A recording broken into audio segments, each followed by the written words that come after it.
जय हिंद साथियों, स्वागत है हमारे YouTube चैनल बिहार सर्वे इन्फॉर्मेशन में।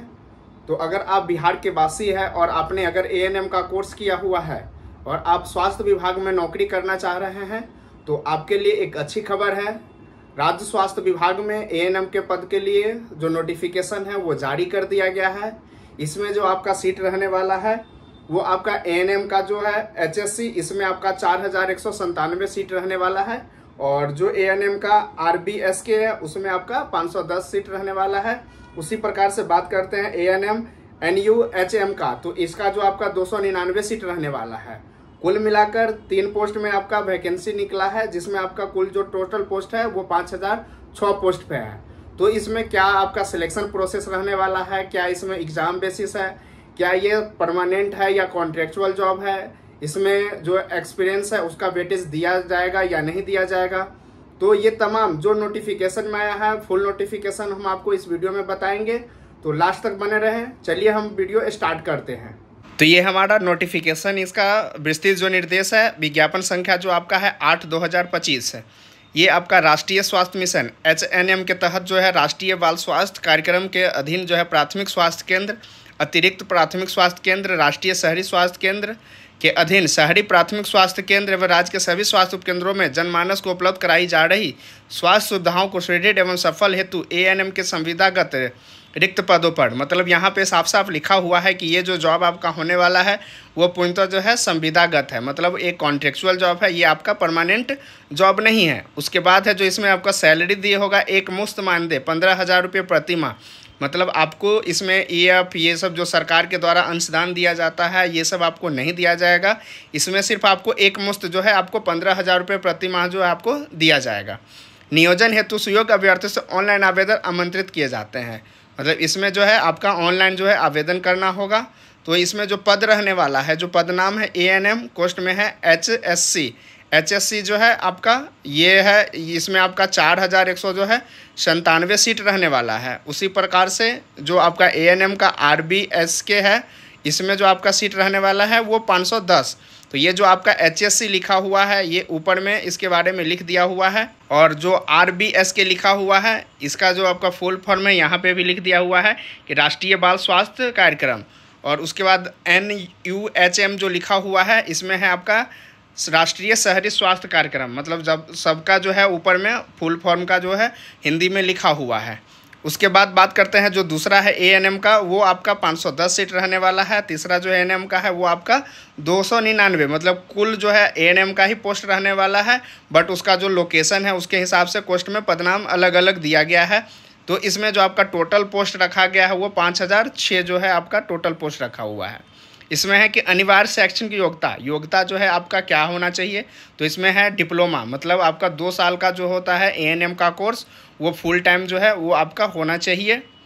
और जो आप ANM का जो ट्रेनिंग लिए होंगे वो मान्यता प्राप्त होना चाहिए। उसके बाद है registration for candidate from Bihar nursing registration counselling shell also be necessary, मतलब आपका जो है रजिस्ट्रेशन बिहार नर्सिंग रजिस्ट्रेशन से होना ज़रूरी है, तभी आप इसमें एलिजिबल होंगे। उसके बाद है कि उक्त पदों की कोटिवार आरक्षण रोस्टर क्लियरेंस के प्रस्ताव पर स्वास्थ्य विभाग बिहार से अनुमोदन के विज्ञापन मतलब घट बढ़ सकती है।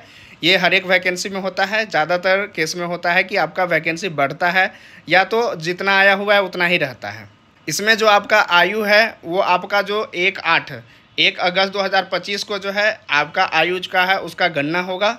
तो आयु सीमा जो है आपका 1/8/2000 न्यूनतम जो है 21 वर्ष, मतलब आपको 21/8/2025 तक 21 वर्ष पूरा होना जरूरी है, तभी आप इसमें फॉर्म अप्लाई कर सकते हैं। उसके बाद अधिकतम उम्र सीमा जो ज़्यादातर जॉब में होता है इसमें है अनारक्षित वर्ग की महिला जो है आपको 40 वर्ष के लिए है, पिछड़ा वर्ग के महिला के लिए 40 वर्ष है, उसी प्रकार से है SC ST के लिए 42 वर्ष है। उसमें जो छूट दिया जाता है इस सब के बारे में यहाँ नीचे लिखा हुआ है, आप इसको पूरा पढ़ सकते हैं।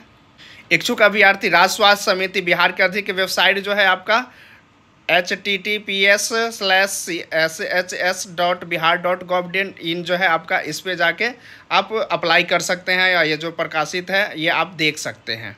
ये जो आपका ऑनलाइन पत्र भरने का जो प्रारंभिक तिथि है वो 14/8/2025 के 10 बजे पूर्वाह्न से लेके, और अंतिम तिथि जो है आपका 28/8/2025 के शाम के 6 बजे अपराह्न तक।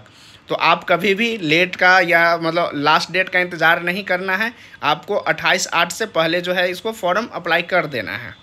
यह नियोजन पूर्णतः संविदा के आधार पर संप्रति 11 माह के लिए किया जाएगा। मतलब ये जो है आपका कॉन्ट्रेक्चुअल में कोई भी वैकेंसी निकलता है तो कॉन्ट्रेक्चुअल के लिए 11 माह के लिए ही होता है। उसमें होता है कि वो 11 महीने के बाद अगर आपका काम अच्छा रहता है तो उसको बढ़ाते जाता है। तो इसमें साफ साफ लिखा हुआ है कि यह नियोजन जो है पूर्णतः संविदा के आधार पर है, 11 के लिए किया जाता है, 11 माह के लिए। संतोष कार्य एवं सेवा के आधार पर संविदा अवधि को 60 वर्ष की आयु तक के लिए HNM अंतर्गत आरोप नियुक्त पदों की स्वीकृति होने एवं राशि उपलब्ध रहने में जो भी पहले हो तक अवधि के लिए विस्तारित किया। आने वाला दिन में मतलब आपको जो है 60 साल तक भी आराम से किया जा सकता है, या तो आप उसके पहले अगर राशि आ जाता है तो भी किया जा सकता है।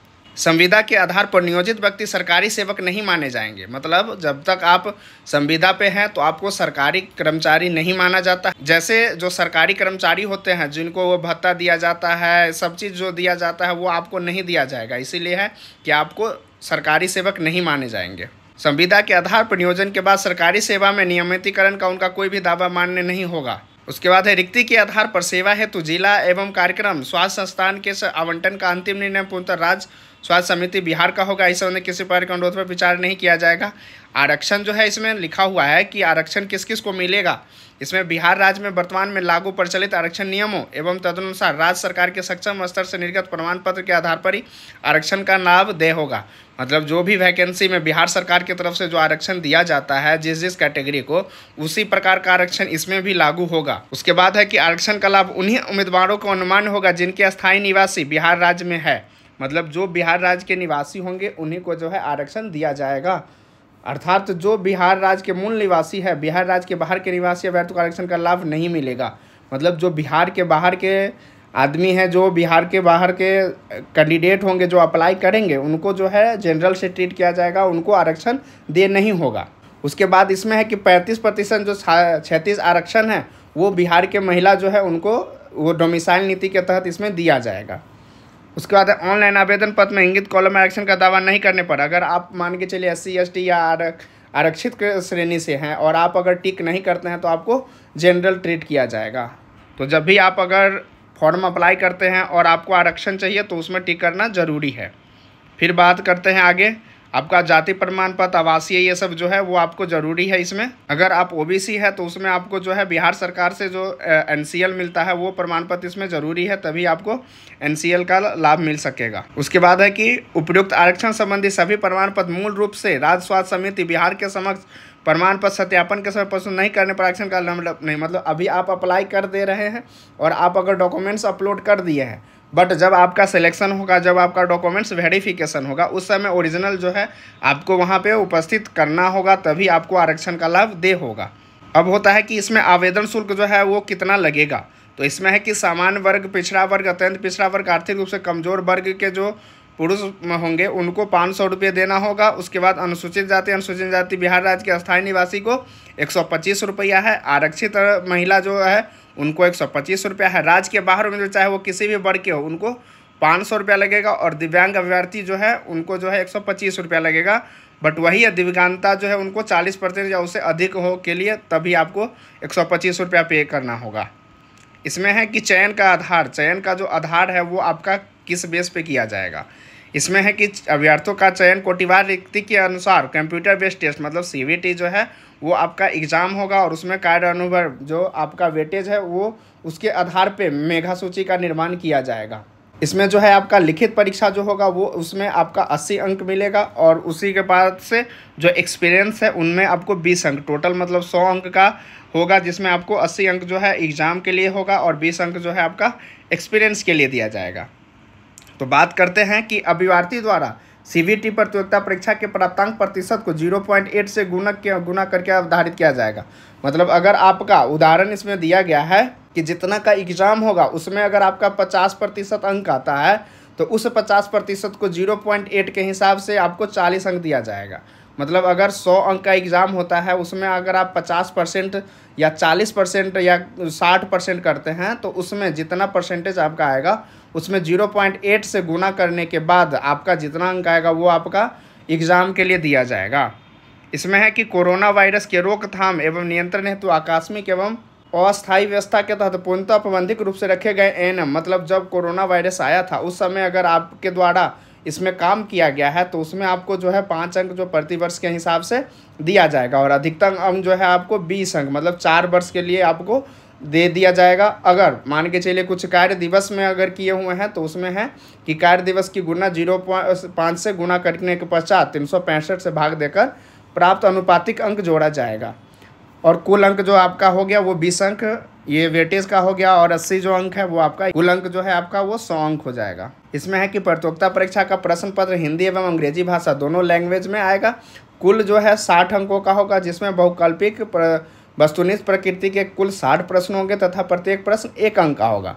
और सबसे अच्छा जो है इसमें कि परीक्षा में गलत उत्तर के लिए नकारात्मक अंक निगेटिव मार्किंग लागू नहीं होगा, जो कि सबसे अच्छा चीज़ें है कि आप में को जो इसमें है कि आपको निगेटिव मार्किंग नहीं देखने के मिलेगा।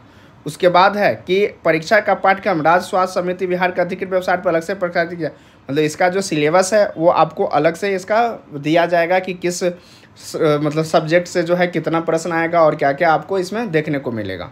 उसके बाद है कि परीक्षा की जो अवधि है वो आपको 2 घंटे की होगी। अभ्यर्थियों की संख्या अधिक होने की स्थिति में उक्त परीक्षा का आयोजन 1 से अधिक मतलब ज़्यादा अगर एग्ज़ाम के लिए लोग यहाँ पे अप्लाई करते हैं और उसमें अगर 1 से ज़्यादा दिन में या 1 से ज़्यादा सीटिंग में परीक्षा होता है तो इसमें जो है आपका नॉर्मलाइजेशन की प्रक्रिया अपनाई जाएगी।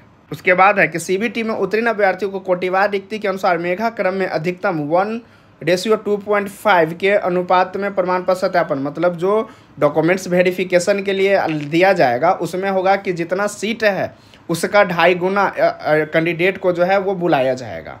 उसके बाद है मेघा सूची हेतु प्राप्तांक का जो प्रतिशत दशमलव के बाद जो अधिकतम 2 अंकों तक ही लिया जाएगा। जैसे 5.05 जो आएगा उसमें आपका जो 2 अंक है इसमें जो आपका है वो जो दशमलव के बाद 2 अंक आएगा उतना तक ही जो आपका मेघा सूची लिया जाएगा। फिर उसमें जो डॉक्यूमेंट्स क्या क्या लगना है, कौन कौन अप्लाई करना है, इसके बारे में यहाँ जानकारी दिया गया है। तो अगर आप ये PDF चाहिए तो हमारे बिहार सर्वे इन्फॉर्मेशन जो टेलीग्राम चैनल है वहाँ पे जाके ले सकते हैं, या तो मेरा जो चैनल है उसके डिस्क्रिप्शन में एक व्हाट्सएप का ग्रुप है जिसमें आप जॉब से रिलेटेड इन्फॉर्मेशन ले सकते हैं, तो वहाँ पे आपको ये PDF दिया जाएगा। आशा करते हैं कि आज का वीडियो आपको अच्छा लगा हो। ऐसे ही बिहार सर्विस से रिलेटेड, बिहार जॉब से रिलेटेड जानकारी के लिए हमारे चैनल को लाइक करें, सब्सक्राइब करें और दोस्तों के बीच शेयर करें। वीडियो देखने के लिए धन्यवाद।